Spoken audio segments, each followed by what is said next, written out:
Hola a todos, criptoinversores. Estáis a punto de entrar en la mina de finanzas.com. Yo soy Pepe Jiménez y junto con mi compañero Rafa Ares os vamos a acompañar en este viaje por el mundo cripto. Así que todo el mundo, abrocharse los cascos, que empezamos ya. Javier Molina, bienvenido a la mina de finanzas.com. ¿Qué tal? Encantado. Javier Molina, analista de Toro, experto en el mundo financiero, en el mundo cripto, una fuente habitual para nuestros reportajes. Encantado de estar aquí contigo y con Rafa. Rafa, un invitado high quality tenemos hoy en la mina. Tenerte aquí hoy, Javier. Y además, Javier, llegas justo como el caído del cielo, porque hoy tenemos noticia del mundo cripto. Se esperaba, pero no por eso es menos impactante quizás. Esta madrugada se ha producido la solicitud de quiebra de Genesis, que es la joya de la corona de Digital Currency Group. Las primeras noticias son que tiene unos pasivos en torno a entre 1.000 y 10.000 millones. Hay que fijarlo ahora. La compañía, a pesar de pedir la solicitud de quiebra, seguirá operando con algunas filiales hasta que un poco pues se aclare toda su situación. Y la cuestión, Javier, es evidente. ¿Cómo ha caído esto en el mercado? ¿Cómo lo ves? ¿Qué se puede esperar? Sí, a ver, a mí antes me gusta hacer siempre un comentario, ¿no? Que también creo que es una autocrítica a todo el ecosistema. Como un grupo como es el Currency Group, o sea, puede haber fallado tanto a nivel de control de riesgos, ¿no? ¿Cómo no sabías, cómo no has hecho tu due diligence correcto? En este caso en FTX, ¿no? Que es lo que ha llevado a este arrastre, ¿no? A mí eso me sigue sorprendiendo. Y tú y yo, Pepe, que llevamos en el mercado financiero muchos años, hemos vivido de esta. O sea, que no es algo nuevo que de repente aparezca, ¿no? Con lo cual, hecha esa precisión, pues bueno, ¿cómo ha caído el mercado? Pues yo sinceramente creo que ya estamos tan cansados de ver todas estas malas noticias que hasta las hemos descontado un poco, ¿no? O sea, toda esa gran caída que hemos visto en 2022, obviamente, tenemos que reconocer que la correlación con los activos de riesgo de renta variable, dígase Nasdaq, S&P, lo que tú quieras, es máxima. Este año 2022 lo hemos visto. Con lo cual, cuando se pasa de un risk on a un risk off, pues es lo que hemos tenido en 2022 y este tipo de noticias lo que ha hecho ha sido, pues, acelerar, si quieres, esas caídas, ¿no? A día de hoy, Genesis, pues bueno, pues sinceramente a mí me da pena porque sí que era uno de esos grupos, ¿no? Que tú creías, o sea, que también yo me hago la autocrítica de cómo no hemos analizado mejor esto, incluso los que estamos dentro del ecosistema, viendo ese proof of reserve o viendo todas esas patas, ¿no? Dónde se colocan.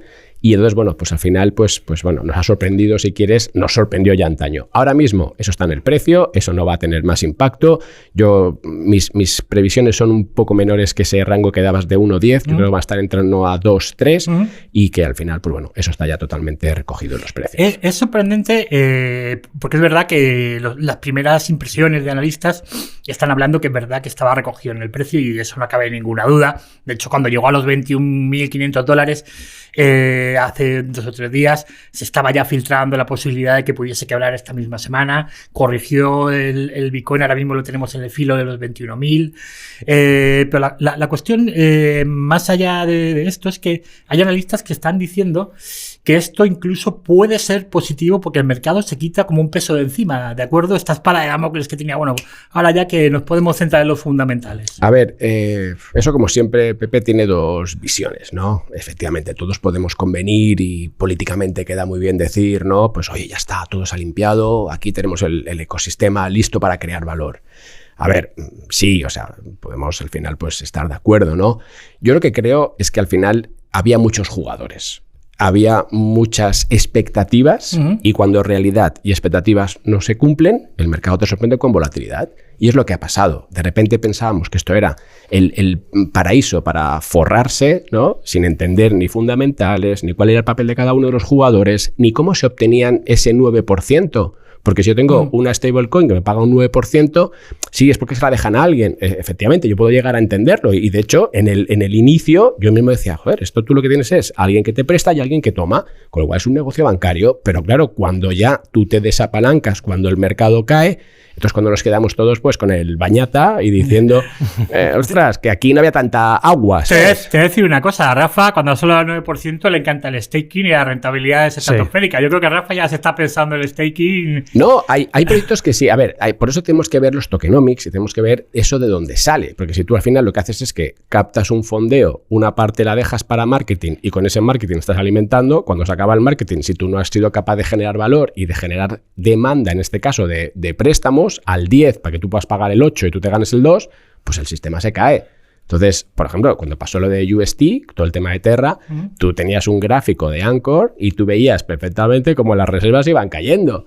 ¿Que te querías meter? Pues bueno, pues es que no estabas analizando las cosas. O sea, el dinero ni en cripto ni en ningún activo es gratis, ¿no? Y esas rentabilidades vienen de algún sitio. ¿Tú, Rafa, estás tranquilo por ahora? Sí, pero yo quiero hacerte una pregunta porque siempre que cae un proyecto así gigante, ¿no? Siempre pienso pues como inversor en la desconfianza que puede generar.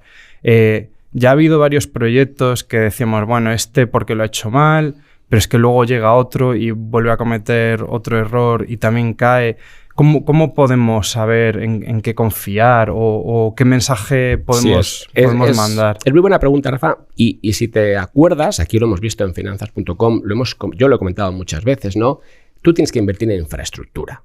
Si metes en infraestructura, no te equivocas. Es decir, ¿qué es infraestructura? Pues Bitcoin como sistema monetario, Ethereum, fíjate que pese a que tú puedes tener, por supuesto, caídas de precios, pero si tú entiendes la filosofía, entonces lo que yo digo es, sí se pierde confianza, obviamente, pero también igual tienes que hacerte autocrítica porque has intentado buscar esos proyectos más especulativos sin entenderlos muy bien porque pensabas que ibas a ganar más porque al final tenías mayor volatilidad y al final todos estábamos allí haciendo, ¿no? Pues un pump, ¿no? Sí. Y luego viene el dump. Entonces, si tú entiendes el ecosistema cripto, y yo siempre lo he repetido, ¿te gustan los NFTs? No te compres el mono o la piedra milagrosa. Primero, ¿por qué? Porque luego pues hay un tema de oferta y demanda y la demanda desaparece y te encuentras con algo que no vale nada.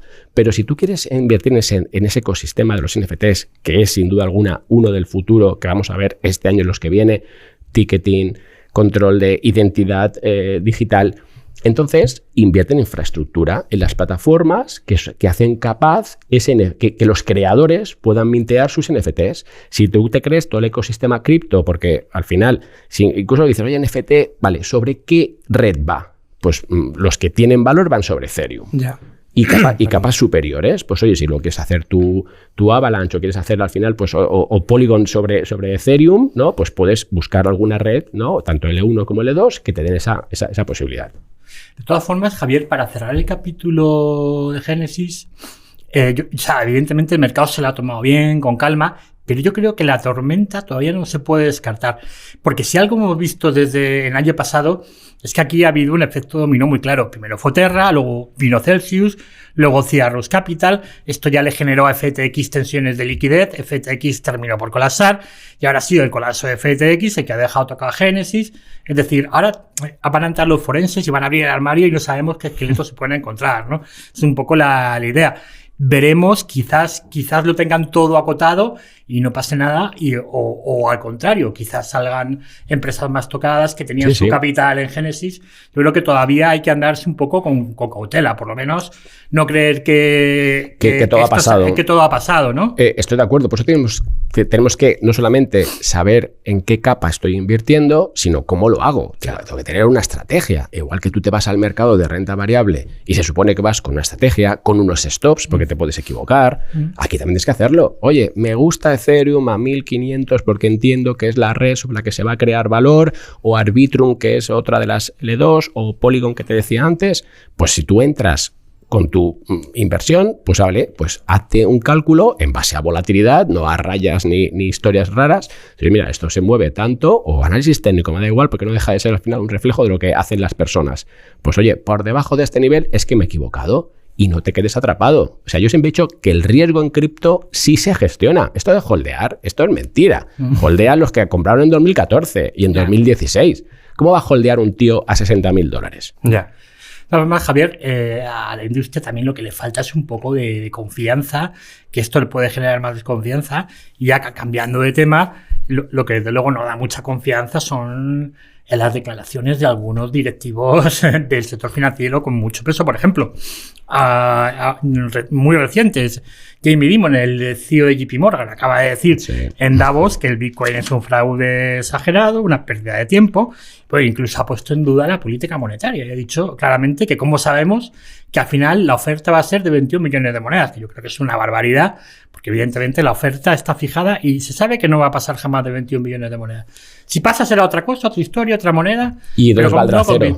Si eso pasa, valdrá cero. Valdrá cero, correcto. No sé, un poco estas declaraciones de un personaje tan importante como el CEO de JP Morgan, ¿esto qué podemos pensar, Javier? Bueno, al final no deja de ser una tónica habitual, ¿no? Yo desde que llevo en esto 2015, que es cuando yo entro en activos digitales, pues bueno, lo hemos visto en distintos personajes, ¿no? A ver, yo creo que existe un miedo, obviamente, en el sistema clásico, porque aquí viene una disrupción, que encima ahora se está empezando a regular, con lo cual estos ya dicen, ostras, que esto sí nos puede dar en nuestra línea de flotación, ¿no? Con lo cual, de ahí esos mensajes. Pero al mismo tiempo, lo que es curioso es que esas mismas entidades, si tú te acuerdas, Pepe, yo te decía hace mucho tiempo que había 3 grandes causas que iban a hacer que los activos digitales triunfasen, ¿no? Y es la única filmina que en mis clases, la única slide que en mis clases siempre repito, ¿no? Y es el cambio digital, que bueno, ya lo hemos visto cómo se ha acelerado, somos todos digitales, la falta de confianza, yo creo que estamos en mínimos históricos de confianza en nuestros gobernantes y que a Wall Street esto le iba a interesar, ¿no? Yeah. Y entonces, estos mismos que te cuentan esta historia, JP Morgan entre ellos, están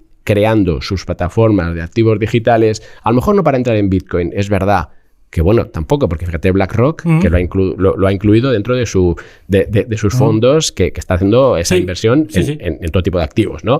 Con lo cual, te cuentan una cosa, pero hacen otra por detrás, ¿no?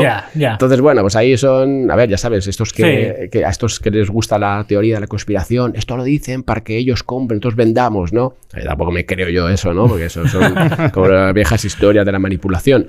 Pero bueno, yo creo que al final, pues obviamente hay un cambio, ese cambio está, lo repito, y es una cosa que ya no intento decir cada vez menos para quedarse, ¿vale? Y que esto se está creando un tipo de valor descentralizado que se va a tener que regular por todo lo que ha pasado y que veremos entonces hacia dónde va. Ahora, Pepe, yo también siempre te he dicho, si tú cambias el sistema monetario de Bitcoin, en 100 bitcoins que se puedan emitir más, eso se va a cero. Porque ahí sí que es un tema de credibilidad y lo que hemos intentado mantener en base a que a incentivos, que es lo que hace que esto, a teoría de juegos y a criptografía y a descentralización, si tú atacas alguno de estos pilares, entonces todos tenemos que ponernos en este mercado con esa posibilidad, porque esto aquí no es una bola de cristal, es un tema de probabilidades. Y yo siempre la he tenido muy clara y por eso yo no invierto el 100%. Yo podía estar forrado, Pepe, porque yo he tenido Bitcoin a 600, pero como te he dicho antes, yo gestiono el riesgo, yo tengo un 10% en estos activos,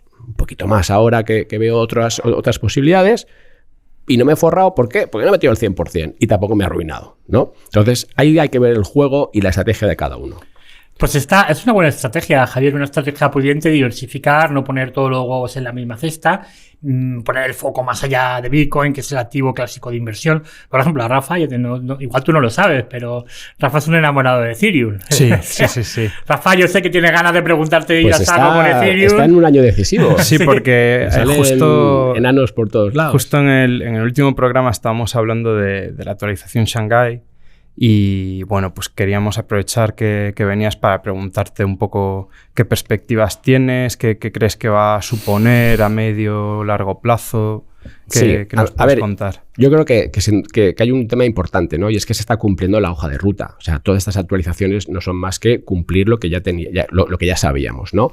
Ahora, con Shanghai, ¿qué va a pasar? Pues oye, el staking va a salir y todo este papel lo vamos a tener en el mercado y va a hacer hundir el precio. Pues yo creo que no. Al final, los que están con esos Ethers en staking no somos tú y yo, aunque podemos haber sido tú y yo pues a través de algún protocolo que nos ha permitido agruparnos, ¿no? Pero son institucionales o son, al final, unas manos un poco más fuertes que sí que están apostando realmente por esto, ¿no? Y que obtienes una parte. ¿Que los rendimientos los venderán? Pues bueno, pues es un tema que también en esa tabla de probabilidades hay que tener. Ahora, Ethereum es la red que va a sobrevivir, es la red donde el valor se está lo está utilizando, lo que te decía antes, los NFTs. Si yo tengo un mono que vale $200.000 equivalentes, yo no me voy a ir a Solana mandártelo, ¿vale? Voy a utilizar la red que tiene efectivamente pues mayor seguridad. Ahora, ¿qué ha pasado? Pues los problemas que sabíamos, ¿no? Pues oye, ¿cuál es la escalabilidad? ¿Cuáles son los costes? Y entonces, bueno, se han ido creando soluciones de capa 2, el tema de Arbitrum, el tema de Polygon, que te decía que yo creo que ahora el valor se va a pasar a esas capas 2. ¿Por qué? Porque están justo resolviendo los problemas que mientras Ethereum va siguiendo su camino de ruta, pues ya las tenemos solucionadas, ¿no? Entonces, yo sigo pensando que Ethereum es esa infraestructura, ¿no? Es esa autopista. Sí. Está muy bien que hagamos carreteras comarcales por al lado porque las podemos utilizar en ciertos momentos, pero sigo confiando en que se están haciendo bien las cosas, que puede ser, este año veremos si se convierte en deflacionario o no. Que a mí esas cosas no me gustan tanto porque al final, no, parece que, oye, pues yo me hago mi protocolo, lo hago deflacionario y ya vale más. Entonces da una falsa idea a inversores porque van buscando que sea deflacionario. No, tiene que crearse valor, tiene que utilizarse. Entonces, si vamos hacia un metaverso donde tenemos dentro economías propias, si vamos hacia toda esa parte de NFTs como algo más que no arte, que eso está bien, pero ya pasamos a otra etapa. Eso se va a hacer sobre redes que van al final sobre Ethereum. Entonces, tú tienes que tener un portfolio, es lo que te decía antes. Otra cosa es que tú y yo queramos especular sobre el mono, pues lo haremos con un 1% o ni siquiera eso. Pero no lo vas a hacer con tu 10 que te decía antes. Ya.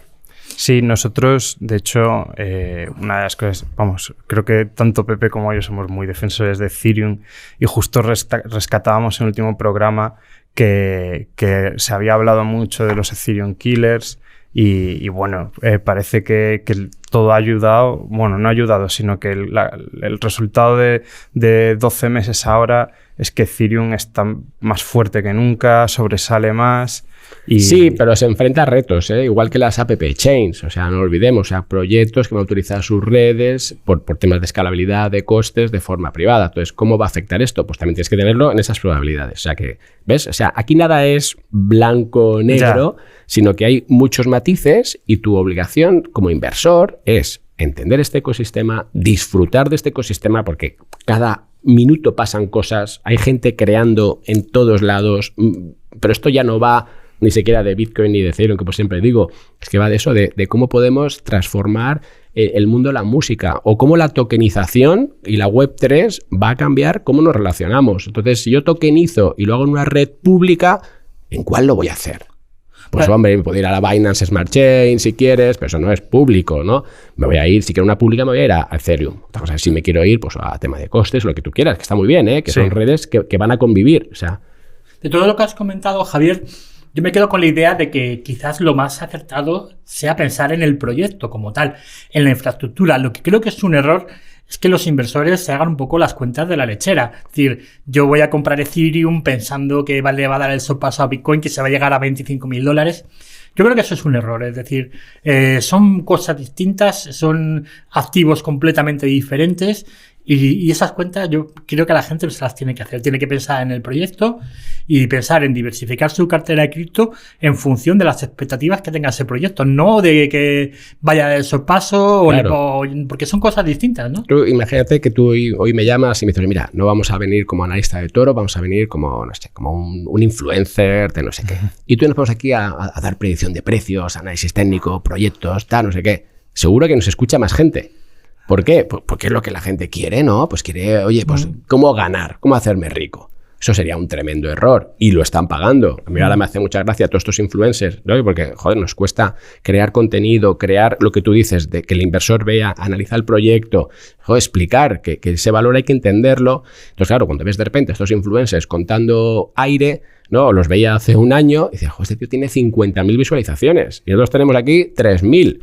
Y dices, ostras, ¿cómo puede ser, no? Claro, hoy esos pobres basta verles la cara. Bueno, la mitad han desaparecido, los otros pues no paran de llorar, ¿no? No es una crítica a ese entorno, es una crítica a cómo se transfiere esta información, ¿no? Porque es una pena, porque yo siempre digo un tema, Pepe, y es que si tú estás trabajando y no entiendes de activos digitales, perderás tu trabajo. Y si estudias y no estudias activos digitales, no tendrás trabajo. Y esta fiebre que hay de especulación de tal te puede hacer despistarte, irte por esa parte y perderte donde se está creando el valor. Ese análisis que tú mencionabas. Pues habrá que tener cuidado con eso. también nos preocupa a Rafa y a mí el tema de la regulación, Rafa. Sí, mencionabas antes la regulación y bueno, ha llegado la noticia de que se va a volver a retrasar un pelín, Mika.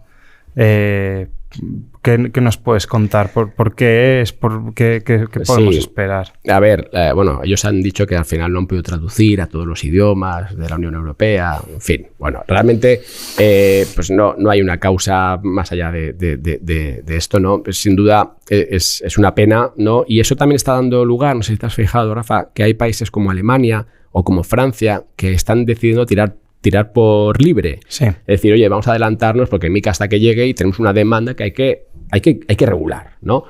Entonces eso es un peligro. ¿Por qué? Porque sí que nos podemos encontrar de repente, imagínate, ¿no? Con 24 legislaciones distintas. Y eso es lo que Mika debería o lo que quiere evitar, ¿no? Igual, imagínate que tenemos MiFID para todos, pues imagínate que eso tuviéramos cada país la suya. Sería un caos y no permitiría esa creación, si quieres, de nuevos protocolos, de nuevo valor, ¿no?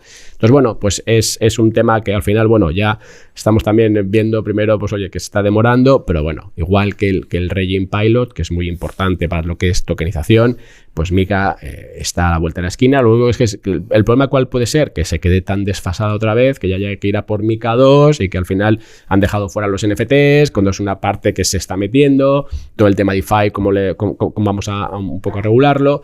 Pero bueno, está ahí y yo creo que ya sí que de abril espero que ya no pase, ¿no? Bueno, ya sabes, Javier, que las cosas de Palacio van despacio. Sí. Y si es en Bruselas, todavía mucho más. Ya te digo, pero bueno. Lo malo es que aquí, como avanza tanto todo lo demás, ¿no? Sí. Es como... Sí, se quedan un poco retrasados. Pero bueno, esperemos que le metan un buen empujón. Javier Molina, ha sido un placer recibirte en la mina de finanzas.com. Ha sido un placer y contamos contigo para otra ocasión. Queráis. Y a vosotros, criptoinversores, nada más. Muchas gracias por vuestra atención, muchas gracias por acompañarnos de nuevo en la mina.